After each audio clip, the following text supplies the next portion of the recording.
Hello, good morning everyone. Good morning. चलिए आज हम लोग स्टार्ट करते हैं आपके जो फार्मास्यूटिकल इंजीनियरिंग के अंदर आज का ऑब्जेक्ट है आपके to determine overall heat transfer coefficient of given condenser. इसका मतलब क्या हो रहा है कि आज हम लोग पार्टिकुलर देखेंगे कि एक कंडेंसर के साथ हम लोग जब डिस्टिल वाटर या प्यूरिफाइड वाटर को प्रिपेयर करे जाते हैं तो कंडेंसर का क्या रोल है, और जब हम लोग क्या करेंगे कंडेंसर के थ्रू हीट देने के बाद पर्टिकुलरली किसी भी वाटर को डिस्टिल करे जाते हैं, तो ये सारे प्रोसेस के बारे में आज हम लोग समझेंगे। ठीक है, तो ये आपके पर्टिकुलर किसके अंदर है, फार्मास्यूटिकल इंजीनियरिंग के अंदर प्रैक्टिकल आता है ये सारे चीज।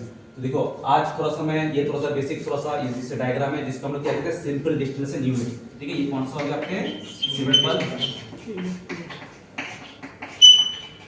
ठीक है, इस इक्विपमेंट्स का या ग्लासवेयर का नाम क्या है, सिंपल डिस्टिलेशन यूनिट। अभी मैं थोड़ा सा ब्रीफली ये जो जितने भी पार्ट्स है ये सारे पार्ट्स के मैं आप लोगों को एक्सप्लेन करता हूं, तो पार्ट्स के नाम क्या क्या है। तो पहला आपका पास कौन आ गया, ये हो गया आपके पास कौन सा, राउंड बॉटम फ्लक्स। ठीक है, फर्स्ट आपके पास जो ग्लासवेयर देख पा रहे हो इसका नाम कौन सा हो गया, राउंड बॉटम फ्लक्स शॉर्टली। ठीक है, नीचे आप लोग देख पा रहे हो जो हम लोग हीट देने का तो जैसे कोशिश कर रहे हैं, ये कौन सा का बर्नर जो पर्टिकुलर गैस के साथ कनेक्टेड रहेंगे और इसके थ्रू आपके हीट जनरेट होगा, तो पर्टिकुलर आपका जो आरपीएफ है इसके अंदर हीट ट्रांसफर होगा। ठीक है, और इधर आपके बीच में एक चीज देख पा रहे हो इसका नाम कौन सा पास, बीट्स। ठीक है, सिग्नल तो बीट, ये बीट पर्टिकुलर क्या काम करता है मैं बाद में आपको एक्सप्लेन करूंगा। तो थोड़ा बहुत मैं सारे आपके जो ग्लासवेयर के पार्ट्स के नाम है इसको मैं नामकरण कर देता हूँ, फिर बाद में सारा चीज आपके पास याद रहेगा।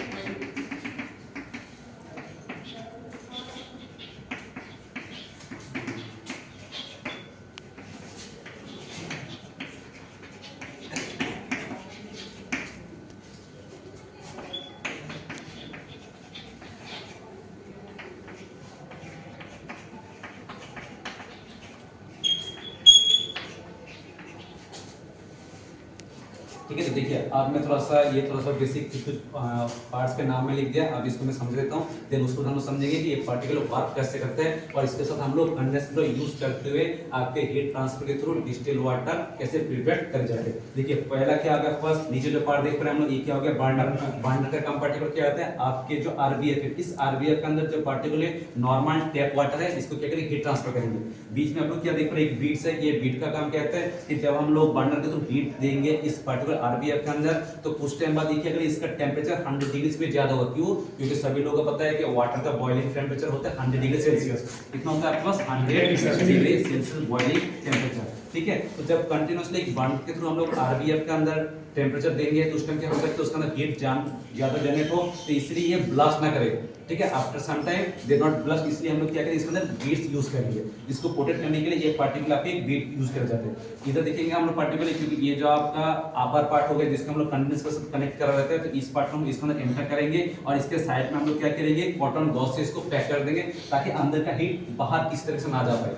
ठीक है, तो आप लोग जनरली हम सभी लोगों को पता है कि जब हम लोग इस वाटर को बर्नर से गर्म करेंगे तो इसमें से क्या जनरेट होगा, इसमें से आपके स्टीम जनरेट होंगे।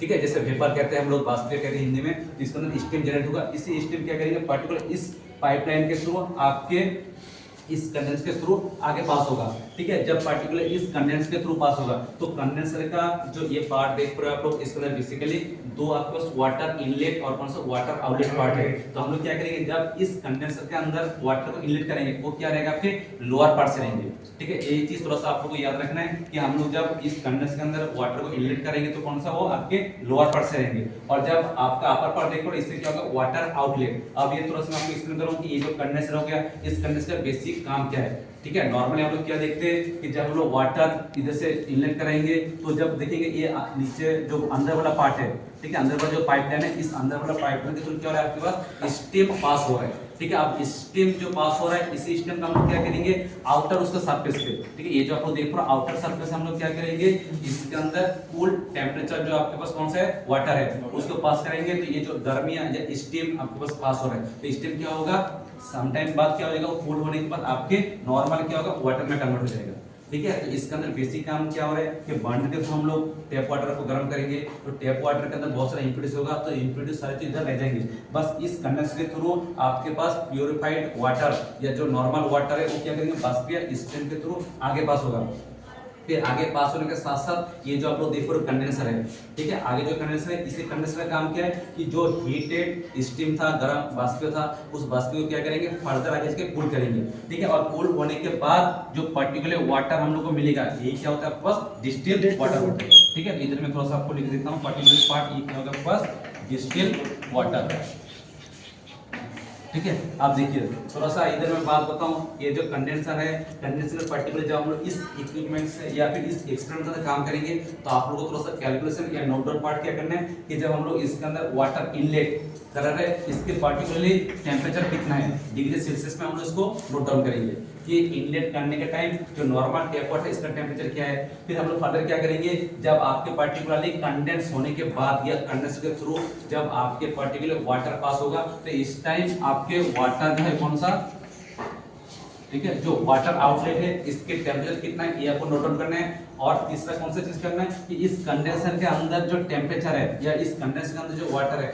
इसके हम लोग क्या करेंगे, पर्टिकुलर टेम्परेचर नोट डाउन करेंगे, ठीक है। तो कितना डिग्री सेल्सियस है, तो आप लोग जब इसको कैलकुलेशन नोट डाउन करेंगे तो उस टाइम तीन जगह पर आपको आपके पर्टिकुलरली कितना डिग्री टेम्परेचर इसको नोट करना है। एक तो कौन सा है, वाटर इनलेट कितना डिग्री सेल्सियस है, वाटर आउटलेट कितना डिग्री सेल्सियस है, और तीसरा कौन सा होगा, ये जो कंडेंसर है, तो इस कंडेंसर का पर्टिकुलर टेम्परेचर कितना होगा, ठीक है। आप लोग से थोड़ा सा मैं बेसिक पूछ रहा हूँ कि जब वाटर इनलेट है, ये कौन सा वाटर है, नॉर्मल टेप वाटर है, तो ऑब्वियसली नॉर्मल टेप वाटर है, इसका टेम्परेचर कम ही होगा। तो नॉर्मली मैं आज के डेट पे मान लेता हूँ कि इसका टेम्परेचर कितना आपके पास 30 डिग्री सेल्सियस है, ठीक है। 30 डिग्री सेल्सियस हो गया इस पर्टिकुलर नॉर्मल जो टेप वाटर एंटर कर रहे हैं। नेक्स्ट क्या होगा, जब आपके वाटर आउटलेट है, तो वाटर आउटलेट किसके थ्रू पास हो रहा है, इस कंडेंसर के थ्रू पास हो रहा है। तो कंडेंसर के अंदर जो इनर वाला पाइपलाइन है वो कैसे आपके पास स्टीम है, मतलब ऑलरेडी वो हीटेड है, गर्म है। क्यों गर्म है, क्योंकि ये जो स्टीम हम लोग देख पा रहे हैं बर्नर के थ्रू आरबीएफ के अंदर जो वाटर है ये गर्म होने के बाद इधर से पास होगा, तो इसलिए क्या आपके पास जो स्टीम जा रहा है इनर पाइपलाइन के थ्रू, तो इसलिए आपके जो वाटर आउटलेट है इसके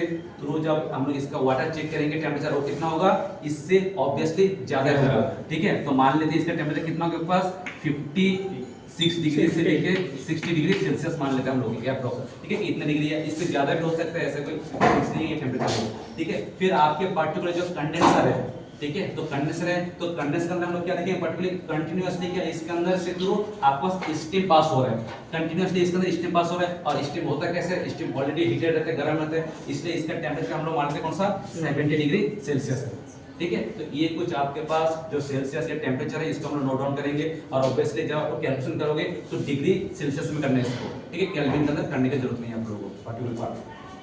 आगे क्या आएगा आपके पास, ये जो हम लोग देख रहे हैं फनेल, क्योंकि आपके पर्टिकुलर जो कलेक्टिंग कौन सा कलेक्टिंग आपको स्पीकर है, तो इसका माउथ नैरो होने के कारण हम लोग क्या यूज करेंगे, आपके एक फनेल यूज करेंगे, ठीक है, ताकि इसका जो वाटर आ रहा है या डिस्टिल वाटर आ रहा है ये इधर उधर कहीं गिरे ना, इसलिए पर्टिकुलर हम लोग क्या करेंगे, पर्टिकुलरली एक फनेल यूज करेंगे जिसके थ्रू एक कंटेनर के अंदर आपके पास डिस्टिल वाटर कलेक्ट हो जाए। आप मैं थोड़ा सा बताऊं आप लोगों को, ये जो आरबीएफ पार्ट है, तो इसके अंदर आप लोग क्या देख सकते हो कि इसके जो आपके पास आरबीएफ है इसके अंदर मैंने उसके 2/3, ठीक है, 2/3 पार्ट ही इसके अंदर वाटर फिल किया हूं। इसका भी कुछ रीजन है पर्टिकुलर, इसलिए क्योंकि जब हम लोग पर्टिकुलर इसका फुल अगर क्या करेंगे, इसको भर देंगे वाटर से, पानी से पूरा भर देंगे, तो इसके अंदर क्या होगा, स्टीम तो जनरेट होगा, लेकिन पर्टिकुलर इसका जो सरफेस एरिया अपर पार्ट रहेगा वो कम होने के कारण इसके अंदर स्टीम कम जनरेट होंगे।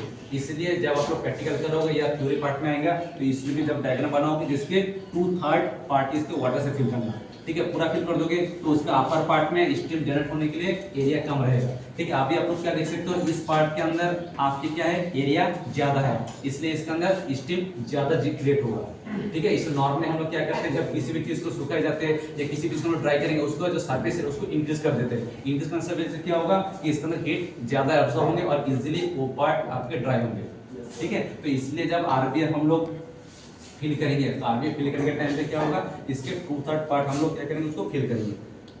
फर्दर आगे से ये पूरा काम आपका होता रहेगा, ठीक है। ये छोटा सा बेसिक आपके एक्सपेरिमेंट था जो हम लोग आगे फर्दर आगे में प्रैक्टिकली आप लोगों को दिखाऊंगा कि इंस्ट्रूमेंट है कहाँ पे और कैसे वर्कआउट करते हैं, जहाँ पे हम लोग देखेंगे थोड़ा सा वाटर इनलेट जो कंडेंसर है पार्ट, ठीक है, water inlet and water outlet वाला पार्ट है, ये थोड़ा सा आपके चेंजेस के थोड़ा बहुत देखने को अलग से मिलेंगे। यस सर, ठीक है। आप बताइए इसके अंदर किसी को कुछ डाउट है? Yes sir. रिपीट करना सर एक बार। ठीक है, देखिए अभी मैं थोड़ा सा एक बार दोबारा रिपीट कर देता हूं आपको ब्रीफली कि ये जो आपका कौन सा है ग्लास सिंपल डिस्टिलेशन यूनिट है, ये कैसे वर्कआउट करते हैं, हर एक पार्ट कैसे क्या काम करे। तो मैं नीचे थोड़ा स्टार्ट कर रहा हूं। फर्स्ट पार्ट आपका क्या आ गया, बर्नर। बर्नर का काम क्या करेंगे, पर्टिकुलर आपका जो कौन सा है ये आरबीएफ पार्ट है, इसमें जो वाटर है इस वाटर को क्या करेंगे, हीट ट्रांसफर करेंगे ताकि आपके वाटर पार्ट इजीली और कंटिन्यूअसली क्या हो सके, वो हीट जनरेट कर पाए और स्टीम प्रोड्यूस कर पाए। ठीक है, क्यों स्टीम करें, स्टीम का क्या रोल है, स्टीम आगे जाके फर्दर कंडेंस के थ्रू कूल होने के बाद आपके डिस्टिल वाटर में कन्वर्ट होगा। इसी स्टीम को हम लोग क्या करेंगे, कंडेंस के थ्रू कूल करने के साथ साथ आपके पर्टिकुलरली वाटर को डिस्टिल वाटर में कन्वर्ट करेंगे। ठीक है, तो ये बीच में आपको कौन सा आ गया, आरबीएफ जो राउंड बटन प्लेस है, इसके हम लोग क्या करेंगे 2/3 पार्ट को हम लोग क्या करेंगे, फिल करेंगे। ठीक है, 2/3 पार्ट फिल कर लेंगे और 2/3 पार्ट फिल करने के बाद बीच में हम लोग क्या करेंगे, एक बीड्स रखेंगे। उस बीड्स का काम क्या है, जब हम लोग आरबीएफ के अंदर कंटिन्यूअसली हीट प्रोड्यूस हो रहा है या हीट हम लोग ट्रांसफर कर रहे हैं तो ब्लास्ट ना करे कुछ टाइम बाद, इसलिए हम लोग इसको बीड्स को यूज कर जाते हैं। ठीक है, आगे फर्दर ये जो आपको देख पा रहे हो ग्लास पाइपलाइन है, इसके थ्रू आपके नैरो पाइपलाइन के थ्रू आगे जाके फर्दर एक कंडेंसर के थ्रू पास होगा। अब ये कंडेंसर का रोल क्या है, इस कंडेंसर का बस एक ही मेन जो वर्क है, ये क्या होता है कि जब हम लोग वाटर इनलेट करेंगे टेपर के थ्रू, जो अंदर के थ्रू स्टीम हो रहा है, हीटेड स्टीम पास हो रहा है, इस हीटेड स्टीम को क्या करेंगे, वो कूल करके फर्दर वाटर में कन्वर्ट करेगा। जो स्टीम जा रहे हैं वो गैसेस फॉर्म में जा रहे हैं, इसको हम लोग वेपर भी कहते हैं। तो इसी वेपर और स्टीम को कूल करने के बाद गैसियस फॉर्म से लेके वाटर फॉर्म में, लिक्विड फॉर्म में उसको कन्वर्ट करेंगे। ठीक है, और ये जो लिक्विड फॉर्म में आ रहा है इसी को हम लोग क्या कहेंगे, डिस्टिल्ड वाटर। ठीक है, जो इसीलिए आपका जो मेन ऑब्जेक्ट है कौन सा, कंडेंसर, क्योंकि ये जो कंडेंसर है, इस कंडेंसर जितना लेंथी सा होगा, जितना इसके अंदर हम लोग कूल वाटर टेम्परेचर प्रोवाइड कर पाएंगे, उसी हिसाब से क्या होगा, ये पर्टिकुलर पार्ट इजीली आपके गैसियस फॉर्म से लेके जो स्टीम रहेगा वो लिक्विड में कन्वर्ट होगा। ठीक है, ठीक है।